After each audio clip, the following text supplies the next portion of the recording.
Es una pelea muy difícil para ambos, pero creo que ¿En serio? vamos a ver qué tanto es el rendimiento de Jake Paul y vamos a ver qué tanto aguanta también pues más de 6-7 rounds Anthony Joshua. People say that he's going to destroy him, que el Joshua lo va a matar en el ring. Sí, pero también vamos a ver cuánto puede ser el rendimiento de Joshua después de 7-8 rounds. Pros take on Jake Paul versus Anthony Joshua, and their reactions are wilder than the matchup itself. Some people complaining about AJ taking that fight. Obviously, it's a lot of money, right? Yeah. Do you see something wrong with AJ taking that fight? This is just a lot of money, just a show. Right. This is not interesting sport because, guys, brothers, Anthony is Olympic champion.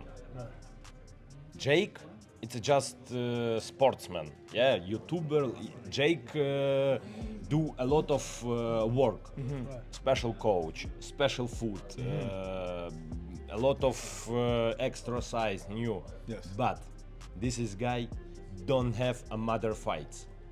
Never Right. a mother fights. Maybe them wrestling now professional, but Joshua, Anthony Joshua, it's Olympic champion. So how long does that fight last? Listen, my opinion, it's one round because Anthony twice, my fight twice, jab. Very hard. Yeah, look. You know, this is That's still from this damn, fight. this jab. What started as a strange idea has spiraled into one of the most chaotic, debated, and flat-out confusing conversations in combat sports. Every major name who weighed in brought a totally different energy, and together they turned this matchup into something bigger than just a heavyweight fight.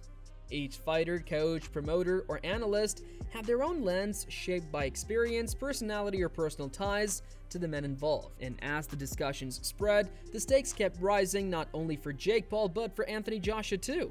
Jake Paul's trying to fight Anthony Joshua now. How do you think that's going to go? Man, Anthony Joshua. I don't know why I think Anthony Joshua would knock him out. No disrespect to Jake Paul. I think Anthony Joshua would knock him out. I'm saying like within like 2-3 rounds. Yeah. You saw what Anthony Joshua did to Francis Ngannou? Yeah. Come on. I've never seen Francis get knocked out. Yeah, that was huge too. Yeah, I he's mean, they're huge. both huge. Yeah, he's huge. But you gotta hear the story. You gotta get Francis Ngannou in here and hear this story though. I'd love to. Bro, he was set up though, for real. I On believe that it. fight? Yeah, I believe him. Cause here's what they do, like what sometimes what people don't understand. Like in boxing too, I don't know a whole lot about boxing. You know, when you fight for promotion, they promote that fighter. So he's fighting in Saudi Arabia. So they was probably fighting at 3 a.m. and they had him in the locker room since like 12 o'clock.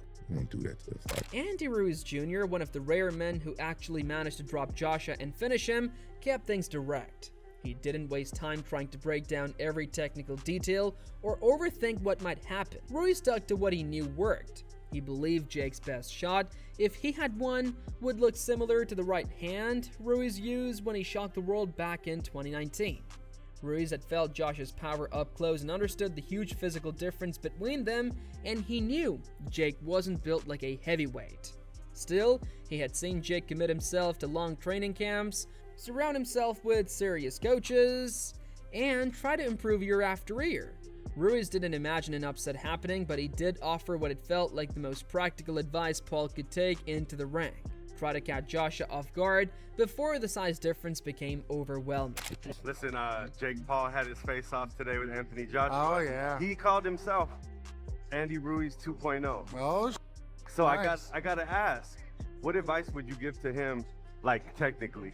I think just having faith, man. Having faith, don't be scared, and do what you gotta do, you know? Ask God for that victory and he will come through, and just be fearless, you know? That's what you gotta do. You gotta be fearless and give it all you got, you know? Any secret to, like, you know, boxing a guy like Just get him with the Joshua? right hand. That's what Jake Paul's looking for, the right hand.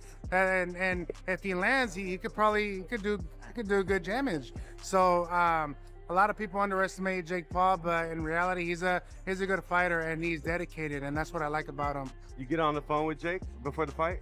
I haven't, but I'm gonna hit him up. I'm gonna hit him up and try to give him some little pointers, huh? Tyson Fury, meanwhile, injected the kind of chaos only he can. Whenever he brings Joshua's name into a conversation, the combat sports world freezes for a moment. This time, he tossed out comments suggesting that Jake might actually be able to win. Instantly, fans and fighters began arguing about whether Fury truly believed what he was saying or if he was simply stirring the pot for entertainment. Some thought Fury was playing mind games with Joshua again, continuing their long-running rivalry. Others wondered if he genuinely saw something no one else did. He had joked before about betting on Jake to beat Joshua, and nobody could tell whether that was sarcasm or not. Either way, his involvement made the matchup louder, messier, and more entertaining for everyone watching from the outside. Do you regret the Joshua fight not happening? No, I don't. I don't regret anything. Life's too short for regrets. What do you think of Jake Paul calling him out? I think it's a good fight. I think it's a real 50-50 fight. Derek Chisora, though, didn't see any humor in the situation. He reacted like someone who understood the real physical danger behind the spectacle. Chisora didn't focus on the hype or entertainment. To him, the size gap alone was its own warning. Heavyweights hit differently, and he had spent enough years in the division to know that nothing Jake had faced before could prepare him for the kind of punches Joshua throws. Chisora believed that if Joshua fought with his usual aggression, the threat to Jake's safety would be immediate. He couldn't imagine any trick, strategy, or clever game plan that would make up for the raw physical mismatch. Anthony Joshua versus Jake Paul. Do you think that's going to happen? And if it does, what happens? Listen, as I keep saying to everybody, man, in the Middle East there's a war happening, yeah? In Europe there's a war happening. In Africa people are dying. So we need a bit of entertainment, and right now, this is a great fight for entertainment for us right now. A one-round entertainment. Surely that doesn't go past one round. We never know. You never know. But you know what? As I said yesterday, Jake Paul will be so confident to get into this fight, because after he watched Daniel Dubois fight, you think he can do exactly what Daniel did. So listen, I'm up for this fight to happen, and I want to see AJ just put the lights out this young man. 100%. Come on, AJ. Dana White looked at things from a completely different angle. He didn't try to break down each fighter's technique or compare their resumes. To him, the fight was all about entertainment value. He understood why fans were obsessed with the matchup, and it wasn't because they were expecting a flawless technical fight. It was because Jake was finally stepping in with someone who wasn't retired, wasn't pushing 60, and wasn't undersized. Joshua represented something fans had waited to see from Jake for years. A young, powerful, proven heavyweight who could test him with real danger. That curiosity alone, in Dana's mind, was enough to carry the spectacle. See the fight that's reportedly being worked on for December 19th in Miami. Did I see the fight being worked on December 19th in Miami? Yeah. No. Do you know which fight I'm talking about? No. Fair enough. Oh, Jesus. That's a fucking bad idea. That's a bad idea. But let me tell you what. A lot of people will watch that one. Will you watch it? Sure. You know what everybody's tuning in for on that one. I think everybody's going to get what they've finally been waiting for. Dana over here. David Adeleye offered a more grounded voice. He had sparred with Joshua and seen Jake train up close, and that gave him a unique view of both sides. Jake wasn't treating boxing like a side project. He trained full-time, invested heavily in his physical conditioning, followed professional level nutrition, and surrounded himself with top coaches. People kept calling him a YouTuber, but Adeleye saw someone who lived the lifestyle of a real athlete every day. Still, he also recognized that Jake had chosen this fight for a specific reason, and the world would soon discover what made him confident enough to call out someone like Joshua despite the odds. I saw today Lawrence was sparring Jake Paul. Were you there as well? Or? No, man, I'm in Dubai right now. Okay. Yeah. Because I know I can't remember if you were part of his camp at one point or... I was in the gym with them. You didn't spar him, right? No. So what do you think? You've obviously sparred Joshua. What's going to happen? Good fight. You know, I'm not the worst person. I always give political answers, don't I? I just sit back. But it's a good fight. I think. Look, Jake Paul knows why he asked for AJ. So we'll see what happens December 19th, right? What was it like when you train with him? Did he surprise you? Who, Jake? He's a learner. He wants to listen. He asks questions. He does dig deep. Whatever's asked of him, he tries to provide. You know, look, everyone calls him a YouTuber, but this is a man with a lot of money, so he's obviously paid for the best of everything. So he's one of the best trainers, nutritionists, chefs, S&C coaches. He's studying the sport. You know, he's a 4-time athlete now. Sean O'Malley, a close friend of Jake, reacted with genuine fear. He had seen firsthand how unpredictable combat sports can be. O'Malley had watched fighters suffer knockouts that changed their lives permanently. That reality made him uneasy about Jake standing in front of someone with Josh's power. He respected Jake's ambition, but he couldn't ignore how dangerous this could get. To him, lasting all 8 rounds without taking severe damage would feel like a win for Jake, even if he didn't take a single round on the scorecards. I'm done. AJ versus Jake Paul. Do you see the size difference between Anthony? Do you see how he's a monster, that guy bro? is? Yeah. 6'6", 265. That's huge, dude. So they're making him come down to 240 or 245. That gives me so much respect for Paul though, because I was always just like, he's up fighting like all these old people, or Tyson. Yeah. I mean, Tyson's still beast, but this dude's old hell. I know, but this guy, he's not had a single matchup even close to this. Yeah, this is. I mean, this fight as a friend of Jake is like, I'm scared. Yeah. Like, dude, these are like getting knocked out by someone like that changes lives. It doesn't change just your career path. It doesn't go, maybe I don't box. It can change lives. It can change the way you think. Getting knocked out, bad concussions are scary. Your brain, you have one brain. And if he's willing to go out there and fight, and like, that is absolutely insane. Like, it's scary. How did that even come to be the thing? Was that even in the works at all, or did it just like boom? Right? I know. John Fury shared some of that concern, but from a different angle. He believed Joshua carried a responsibility in this fight, not just to win, but to fight aggressively enough to make it clear the event was authentic. If Joshua didn't come forward with real intent, John Fury felt that people would start questioning the legitimacy of the matchup. To him, the fight was pure entertainment, never a clash between evenly matched athletes. Anything less than a decisive performance from Joshua would raise eyebrows. You know, I wish Anthony all the best of luck. But Anthony, listen to me. Don't take a dive with this Jake Paul, mate. Do not do that, not for $1 billion, my pal. Don't do it. Don't do as the others have done. Do not take dives. If he fights, you knock him dead as a nit, and good luck with it. Tyson says he's going to bet £1 million on Jake Paul knocking out Joshua. This is what I'm saying. How's that work? He can't, can he? Anthony Joshua could knock Jake Paul out with his dick. So if it goes any other way, you know. You give me a headline there, by the way. If it goes any other way, you know it's fucking fixed, don't you? Enough said. Enough said. Ryan Garcia approached the situation with a blunt honest. He didn't think Jake had picked a tough opponent. He believed Jake had picked the worst possible one. The difference in skill, experience, and physicality didn't seem large to him. It seemed gigantic. In his mind, Jake might enter the ring feeling good, only to realize instantly how different an elite heavyweight truly is. Garcia didn't expect Jake to win any rounds and felt that even a brief moment of competitiveness would be something Jake could walk away proud of.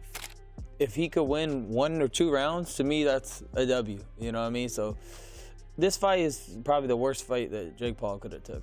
Out of all the fights he probably had a choice, you know, myself, who else did they say? I forgot. The other guy, you know what I mean? That's worse. This is a big dude, heavyweight. Like, how you go from 135 to 225? Like, you know, it's gonna be difficult. But why do you think he takes it, Ryan? He's just addicted to doing huge fights. You know what I mean? At the end of the day, he has so many options. He's always looking for the guy that can make the most noise. You know, all his picks that he's fought in the pros has been guys that have some name, whether they're UFC fighters, NBA players. You know, you want Gervonta Davis. He's small, so I know I could beat him. He's probably thinking Anthony Joshua. He gets, you know, maybe his chin is suspect. Maybe he's not even thinking about me. So I'm gonna come in and somehow hit him with my right hand because he believes that his right hand is as strong as Wilder's. You know, the way he talks, like my right hand is like this. So I think he's seen Dubois. I can't say his name. Dubois. Yeah. That's what he's thinking. Drop his with the right hand. Oh, I could do that. Like, that's my shot. You know what I mean? What about respect, though? I think Jake Paul's at a point where he wants respect. Because I do think he's better than what people think he is. Right? Now, okay, now the stage is set. If he goes out there and battles with Anthony Joshua, we got to give Jake Paul 100%. Way more respect than we do now. You know what That's Muhammad... the victory. Just taking the fight. If he actually steps into the ring with Anthony Joshua. That's a victory. That's big. Frank Warren then shifted the conversation by pointing out something many had overlooked. While nearly everyone focused on the risks facing Jake, Warren highlighted the pressure on Joshua. He believed the danger wasn't one-sided. If Joshua slipped up, even for a moment, the damage to his reputation could be massive. Joshua was expected to dominate without hesitation, and anything less would open him up to harsh criticism. Warren also gave Jake credit for taking on such an enormous challenge. Even if Jake lacked the experience of an elite boxer, stepping forward and requesting this fight took real courage. Well, Jesus, I mean, talk about going from one extreme to the other. He's really up there now, and he's fighting, as I say, a two-time world champion, natural weight, heavyweight. He's gonna have his hands full. He's gonna be a big underdog, a big underdog. But you know what? People watch it because they think it's a car crash. So we're talking about, you know, a top heavyweight, one of the best heavyweights in recent times in Anthony Joshua, a dangerous man going in against still a novice cruiserweight. Should that even be sanctioned? Is it safe? It's going to be sanctioned, isn't it? They're announced. Should it be? Should it be? Well, if they're both fitting well, and he's, I mean, if his name wasn't Jake Paul, would that be? Is it dangerous? This is dangerous, this fight, right? It's a dangerous fight. Of course, it's a dangerous fight. But I'm not here to be there selling their show. I've got no interest in the fighters from that perspective. I just think that he is a licensed boxer. He trains. He knows what he's getting involved with. He's not an idiot, and he knows what he's going to be up against. But he must believe in himself to do it. David Haye brought the focus back to physical danger. He saw the matchup through a heavyweight's eyes, and to him, the biggest threat wasn't a long, grinding fight, it was the possibility of Joshua landing a sudden, explosive Joshua had knocked out men who had far more professional experience than Jake, and Haye didn't think Jake understood how quickly things could turn. I'm a massive fan of anything that brings eyeballs to boxing, anything that gets people who may not be interested in boxing to start watching boxing. I'm for that. I want to fan that flame. I think he's going to lose, but if he can you imagine if he somehow finds a way to win? Is it legacy damaging for AJ? No, it won't affect his legacy. If he goes out there and knocks Jake Paul out in one round, no one's going to think of it any worse of him than before. Teddy Atlas added his thoughtful analysis into the mix. He acknowledged Joshua as the clear favorite, but pointed out that Joshua hadn't been the same since his loss to Daniel Dubois.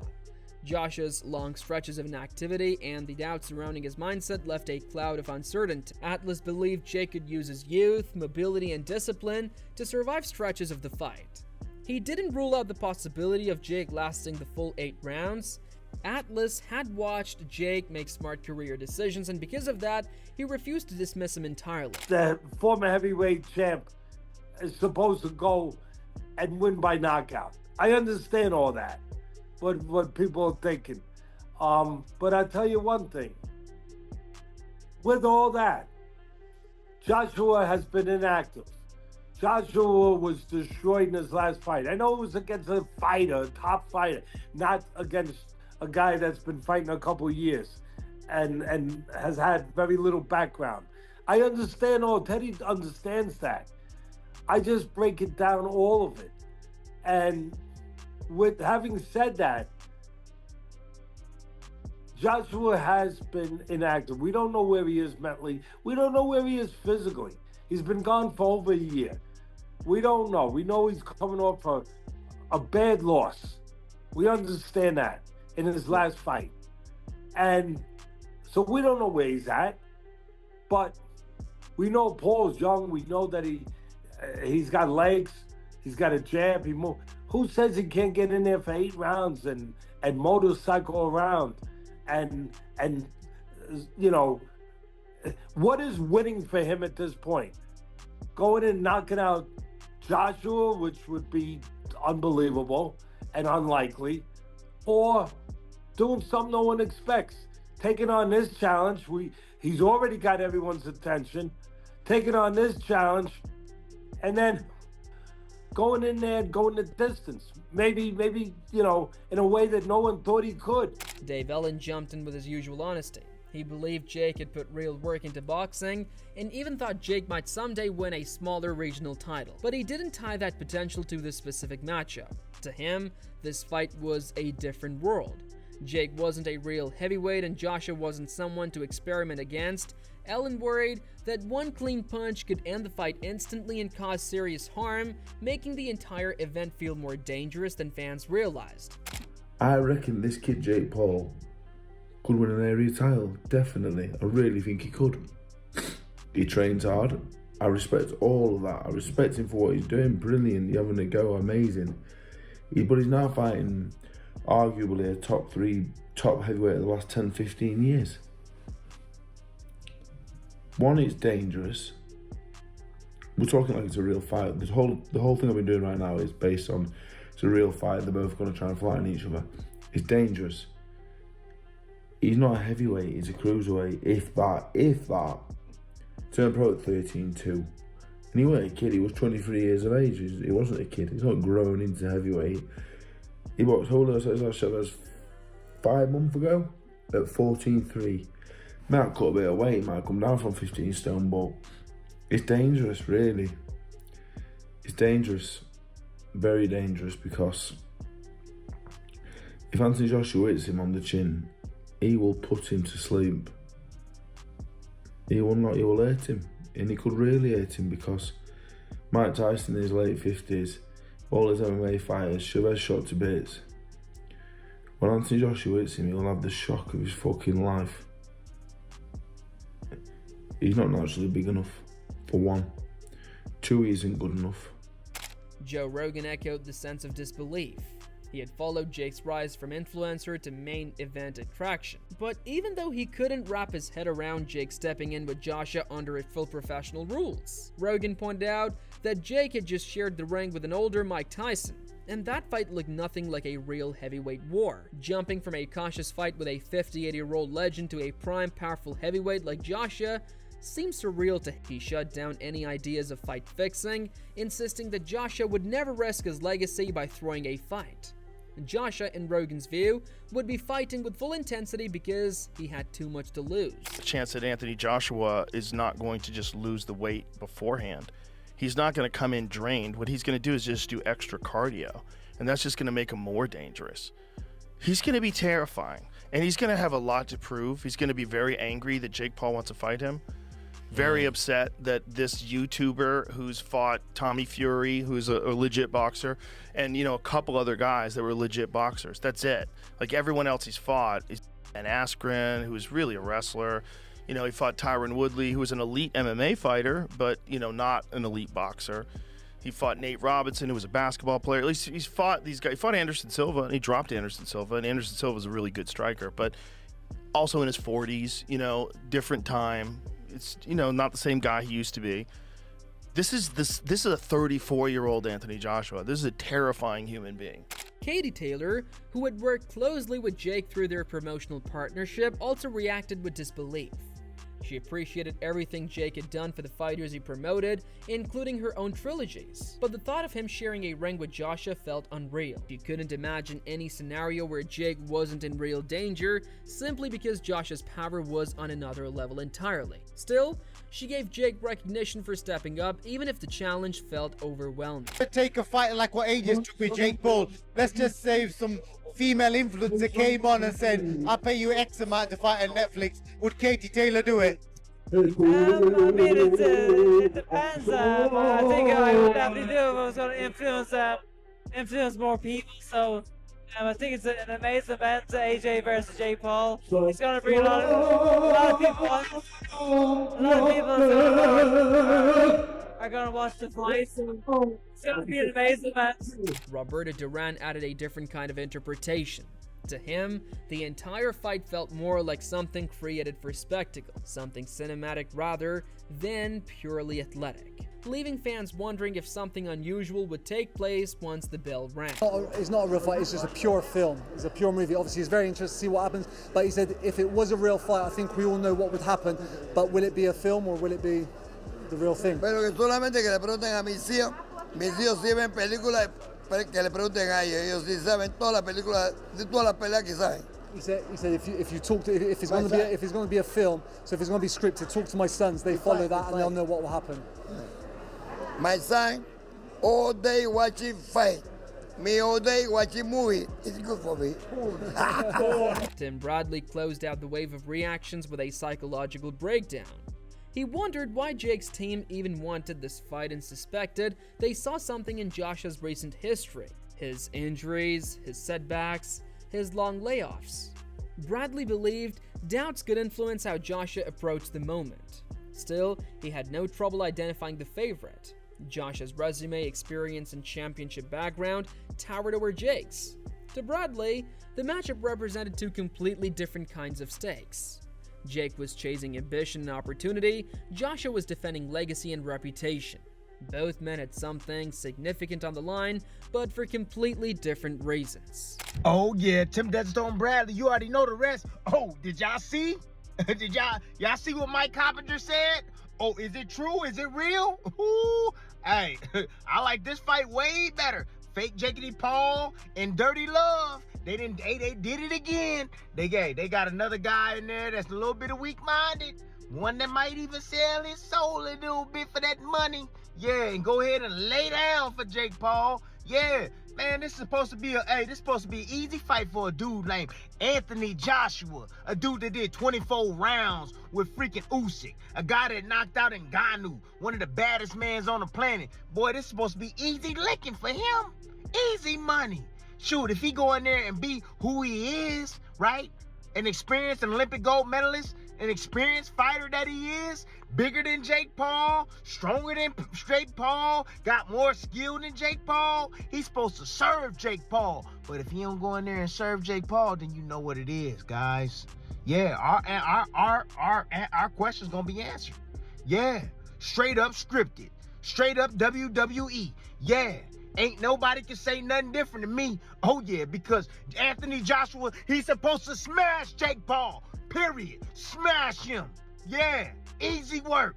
That's what it's supposed to be like. But if he go in there and he struggle, yeah, and he find himself on the campus looking for a mouthpiece or something, oh man, come on now.